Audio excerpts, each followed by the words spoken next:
All right, so this is our last group discussion. My name is Kevin. I'm Eric. I'm Nathan. I'm Alisa. All right, so for question one, describe and illustrate the three principal type of mechanical stress. We'll be showing it in this or illustration. So for tension, it is the pulling or stretching actually through a body. And then for shear, it's the force that is directed parallel to a surface and it causes the sliding of surfaces in opposite direction. And then for compression, it's pressing or squeezing force directed actually through the body. And then here are the pictures shown. Okay. All right. And for number two, an example of mechanical stress injury for tension would be if someone were lifting too heavy on their bicep curls, they can put too much tension on their muscles and actually cause a bicep rupture.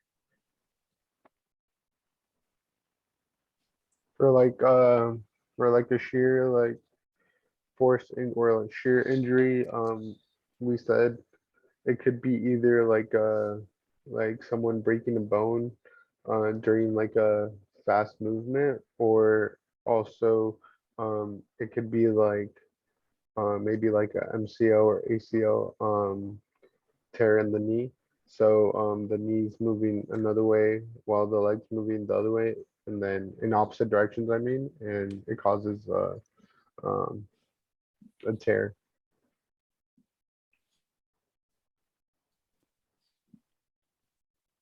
And for compression, an example for that would be if someone were like loading up a barbell with weights, by accidentally drop like the plate on their foot, it would cause compression and they could break a bone in their Mhm. foot, for example.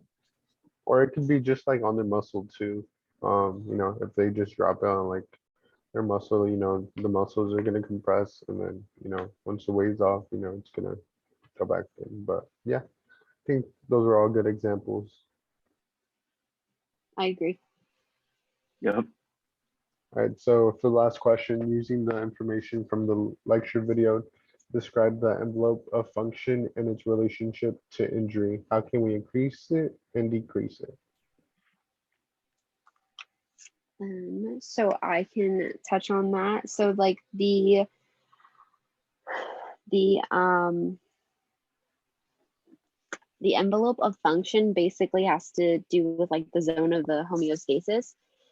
And basically like your biomechanics are bad if your envelope of function is lowered into homeostasis, which is something you don't want. So basically the better you are with like your form and your movement will basically help you maintain your envelope of function from being into your going into your zone of homeostasis instead of um, yeah, basically that. Yeah, I think that's pretty good. I just want to add to, um, like since the envelope of function is in between like the overloading zone and the zone of homeostasis, it just depends on the individual. Elisa really pointed out a good part where it really depends on like the biomechanics of the individual, but can either decrease it or increase it. And if it's decreased, it can lead to, more injuries, and if it's increased, it can lead to less, being injury prone. So yeah. Yeah, and we just increase that envelope by just continuing to have better, like I said, form. And then if we want to decrease it, which nobody really wants to do that, but it decreases just by your biomechanics and how you're Mhm. utilizing that during your workouts. Yeah, and another point too is like if you decrease it too, or if it's decreased, maybe like someone gets an injury and they can't like move or do exercise. So during that period of time where they're not moving, it decreases, and they have to slowly work out and get back to the state that they were in before the injury. But Exactly. yeah, yeah. I think those are all pretty good examples.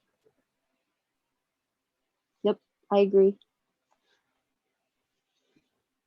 Yeah, yeah, it's our last discussion.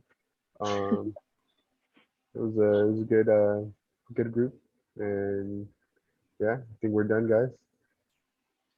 Sounds good. Good job.